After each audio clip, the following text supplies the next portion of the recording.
Visiting charge ಅಂತ, ಒಂದು token ಅಂತ ಇರಬೇಕು ಅಂತ.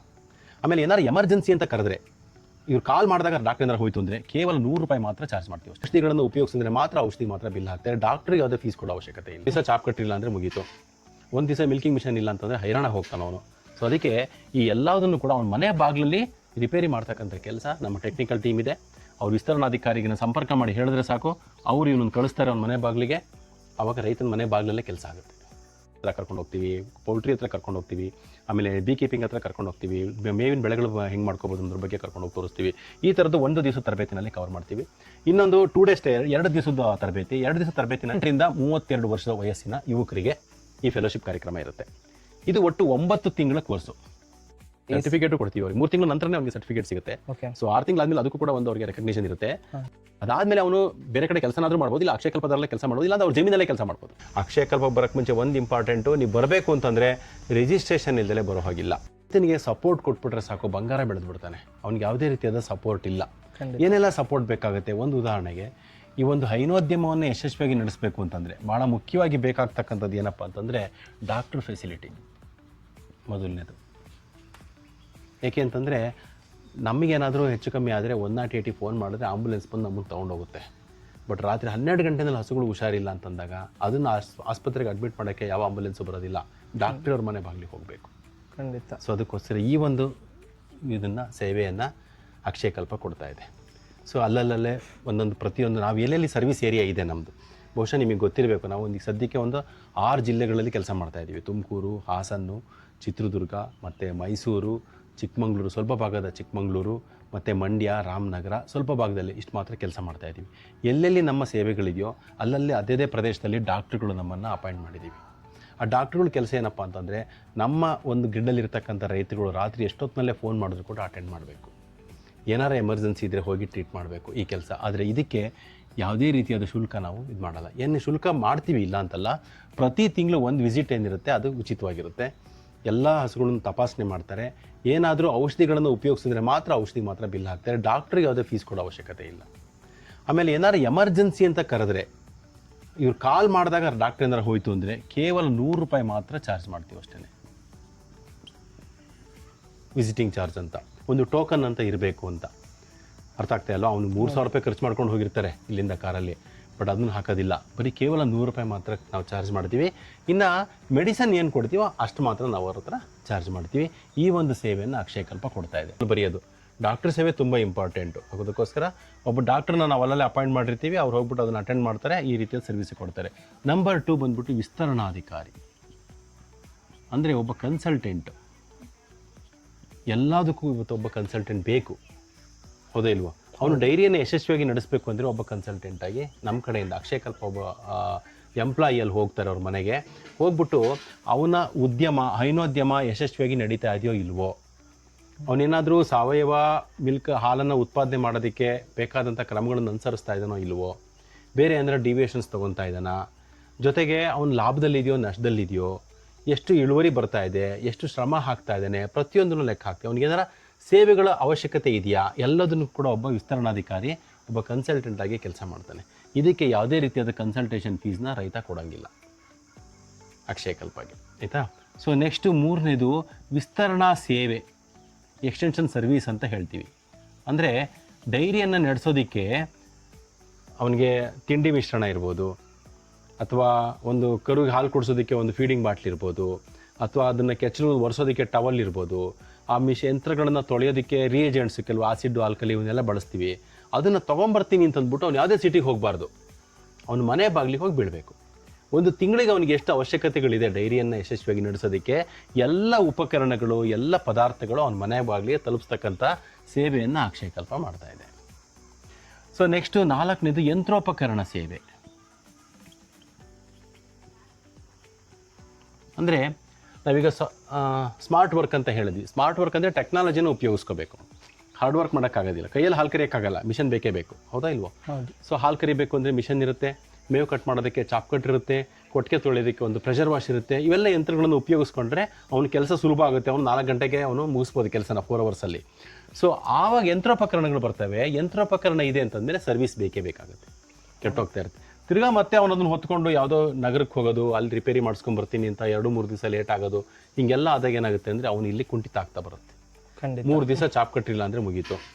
1 ದಿವಸ ಮಿಲ್ಕಿಂಗ್ ಮಿಷನ್ ಇಲ್ಲ ಅಂತಂದರೆ ಹೈರಾಣ ಹೋಗ್ತಾನೆ ಅವನು. ಸೊ ಅದಕ್ಕೆ ಈ ಎಲ್ಲದನ್ನು ಕೂಡ ಅವನ ಮನೆ ಬಾಗಿಲಲ್ಲಿ ರಿಪೇರಿ ಮಾಡ್ತಕ್ಕಂಥ ಕೆಲಸ ನಮ್ಮ ಟೆಕ್ನಿಕಲ್ ಟೀಮ್ ಇದೆ. ಅವ್ರು ವಿಸ್ತರಣಾಧಿಕಾರಿಗಿನ ಸಂಪರ್ಕ ಮಾಡಿ ಹೇಳಿದ್ರೆ ಸಾಕು, ಅವ್ರು ಇವನನ್ನು ಕಳಿಸ್ತಾರೆ ಅವನ ಮನೆ ಬಾಗಿಲಿಗೆ. ಆವಾಗ ರೈತನ ಮನೆ ಬಾಗಿಲಲ್ಲೇ ಕೆಲಸ ಆಗುತ್ತೆ. ಇದನ್ನು ಮಾಡ್ತಾಯಿದ್ವಿ. ನೆಕ್ಸ್ಟು 5ನೇದೇನಪ್ಪ ಅಂದರೆ ಸಾರಿಗೆ. ಅಂದರೆ ರೈತ ಹಾಲು ಕರೆದ್ಬಿಟ್ಟು ಯಾರ ಮನೆ ಬಾಗಿಲಿಗೂ ಹೋಗಬಾರ್ದು ಹಾಲು ಹಾಕ್ತೀನಿ ಅಂತೇಳಿ. ಅವನ ಕೆಲಸ ಅದಲ್ಲ.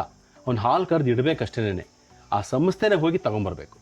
10 ಲೀಟ್ರ್ ಆಗುತ್ತೋ 100 ಲೀಟ್ರ್ ಆಗುತ್ತೋ ಗೊತ್ತಿಲ್ಲ. ಅವನು ನಮ್ಮ ರೈತ ನಮಗೆ ಹಾಲು ಕೊಡ್ತಾ ಇದ್ದಾನೆ ಅಂತಂದರೆ ಅವ್ನ ಮನೆ ಬಾಗಿಲಿ ಅವ್ನಿಗೊಂದು ಟೈಮ್ ಕೊಟ್ಟಿರ್ತೀವಿ. ನೋಡಪ್ಪ ನೀನು ಬೆಳಗ್ಗೆ 5:45 ಅಷ್ಟೊತ್ತಿಗೆ ನೀನು ಹಾಲು ಕರೆದಿಟ್ಟಿರಬೇಕು. 5:45ಗೆ ಅವ್ನು ಹಾಲು ಕರೆದಿಟ್ಟಿದ್ದಾನೆ ಅಂತಂದರೆ ನಮ್ಮ ವೆಹಿಕಲ್ ಹೋಗುತ್ತೆ, ಆ ಹಾಲನ್ನ ತೊಗೊಂಬರುತ್ತೆ. ಆ ಸಾಗಾಣಿಕೆ ವ್ಯವಸ್ಥೆನೂ ಕೂಡ ನಾವು ಮಾಡ್ತಾಯಿದ್ದೀವಿ ಅಕ್ಷಯಕಲ್ಪದಿಂದ. ಇದಕ್ಕೆ ಯಾವುದೇ ರೀತಿಯಾದ ಚಾರ್ಜಸ್ ಕೂಡ ಹಾಕ್ತಾಯಿಲ್ಲ ನಾವು. ನೆಕ್ಸ್ಟು ಪೇಮೆಂಟ್ ಬಗ್ಗೆ.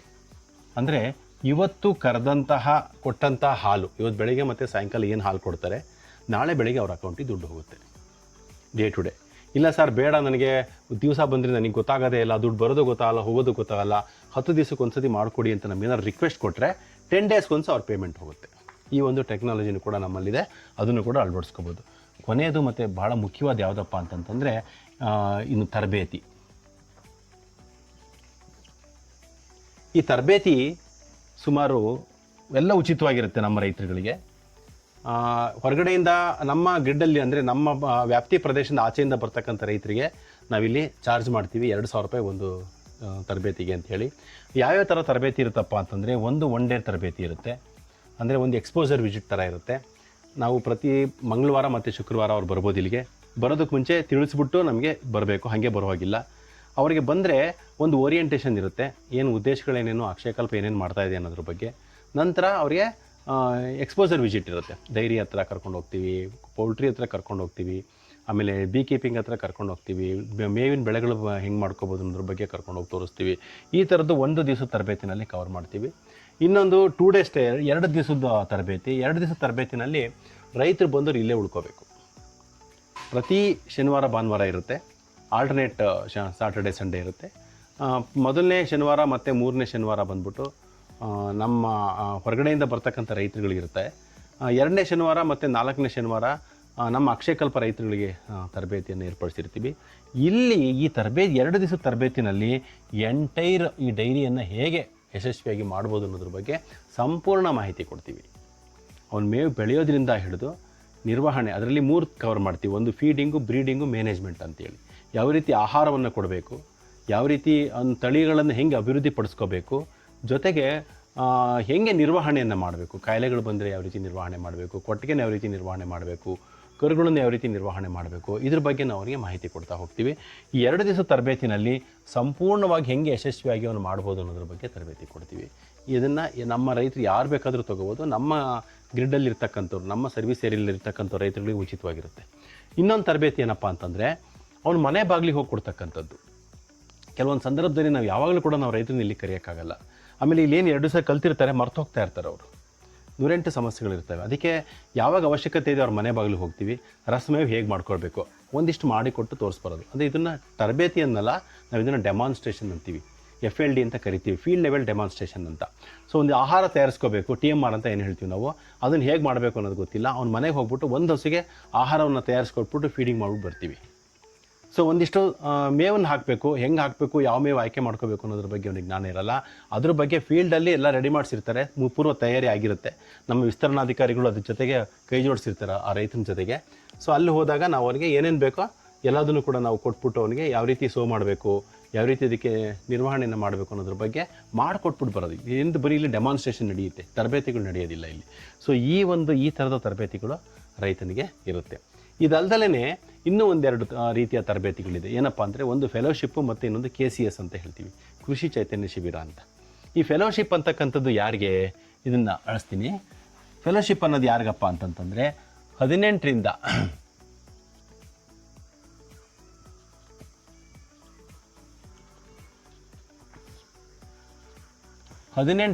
32 ವರ್ಷದ ವಯಸ್ಸಿನ ಯುವಕರಿಗೆ ಈ ಫೆಲೋಶಿಪ್ ಕಾರ್ಯಕ್ರಮ ಇರುತ್ತೆ. ಇದು ಒಟ್ಟು 9 ತಿಂಗಳ ಕೋರ್ಸು. ಮೊದಲ 3 ತಿಂಗಳು ಅವರು ಇಲ್ಲೇ ಇರಬೇಕು, ನಮ್ಮ ಅಕ್ಷಯ ಕಲ್ಪದಲ್ಲಿ ಇರ್ತಾರೆ. ಈ ಒಂದು ಅವಧಿನಲ್ಲಿ ಅವರಿಗೆ ಸಂಪೂರ್ಣವಾಗಿ ರೈತನಾಗಿ ಹೆಂಗೆ ಆಚೆ ಬರಬೇಕು ಅನ್ನೋದ್ರ ಬಗ್ಗೆ ತರಬೇತಿ ಕೊಡ್ತೀವಿ. ಪೂರ್ತಿ ಕೃಷಿ ಇರ್ಬೋದು, ಡೈರಿ ಇರ್ಬೋದು, ಕೋಳಿ ಇರ್ಬೋದು, ತೋಟಗಾರಿಕೆ ಇರ್ಬೋದು, ತರಕಾರಿ ಬೆಳೆಯೋದ್ರ ಬಗ್ಗೆ ಇರ್ಬೋದು, ಜೇನು ಸಾಕಾಣಿಕೆ ಬಗ್ಗೆ ಇರ್ಬೋದು, ಎಲ್ಲದರಲ್ಲೂ ಕೂಡ ಅವನಿಗೆ ತರಬೇತಿಯನ್ನು ಕೊಡ್ತೀವಿ.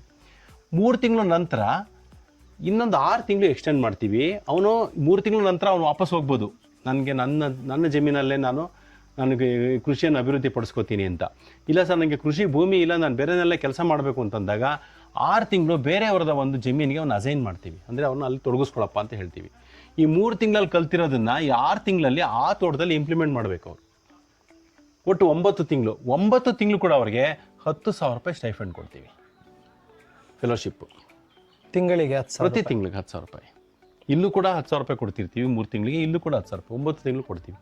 9 ತಿಂಗಳು ಫೆಲೋಶಿಪ್ ಕಾರ್ಯಕ್ರಮ ಪೂರ್ತಿ ಮುಗಿಸಿದ ಮೇಲೆ ಅವರು ಅಕಸ್ಮಾತ್ ಅವ್ರಿಗೂ ಒಪ್ಪಿಗೆ ಇದ್ದು ಸಂಸ್ಥೆಗೂ ಒಪ್ಪಿಗೆ ಇದ್ದರೆ ಅವ್ರು ಅಕ್ಷಯ ಕಲ್ಪದಲ್ಲಿ ಎಂಪ್ಲಾಯಿಯಾಗಿ ಕೆಲಸ ಮಾಡ್ಬೋದು.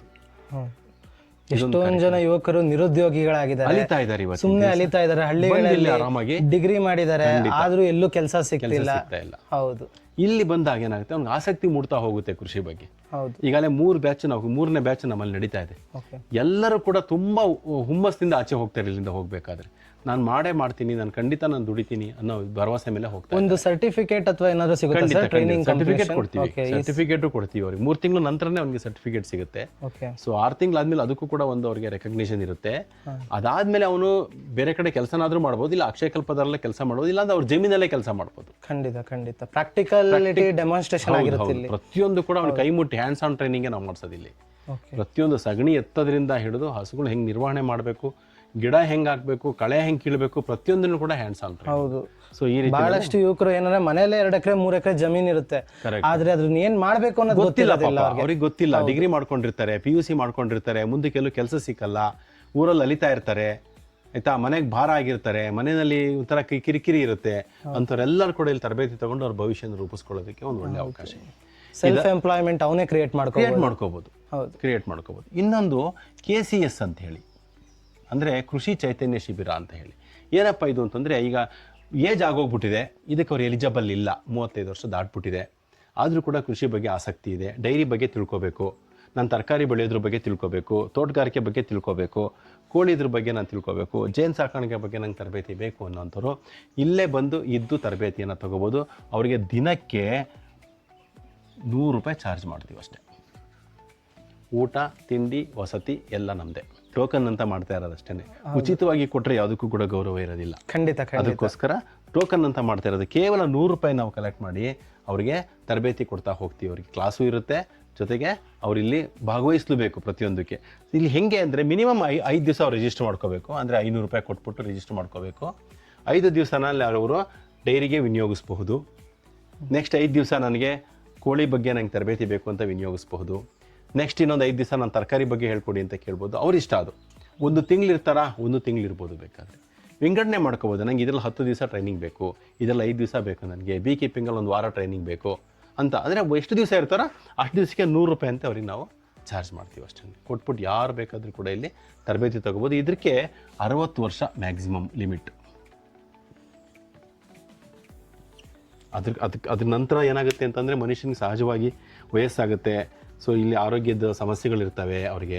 ಸೊ ಆ ಒಂದು ದೃಷ್ಟಿಯಿಂದ ನಾವು ಮ್ಯಾಕ್ಸಿಮಮ್ ಅಂದರೆ 60 ವರ್ಷ. 60 ವರ್ಷಕ್ಕಿಂತ ದಾಟಿದವ್ರನ್ನ ನಾವಿಲ್ಲಿ ಅಲೋ ಮಾಡೋದಿಲ್ಲ. 60 ವರ್ಷದ ಒಳಗಿರ್ತಕ್ಕಂಥವ್ರು ಯಾರು ಬೇಕಾದರೂ ಬಂದರೂ ಕೃಷಿ ಚೈತನ್ಯ ಶಿಬಿರಕ್ಕೆ ಸೇರಿಕೊಂಡು ತರಬೇತಿಯನ್ನು ತೊಗೋಬೋದು. ಸೊ ಇದಿಷ್ಟು ಕೆಲಸನ ಸಮಾಜಕ್ಕೋಸ್ಕರ ಅಕ್ಷಯ ಕಲ್ಪ ಮಾಡ್ತಾ ಬಂದಿದೆ.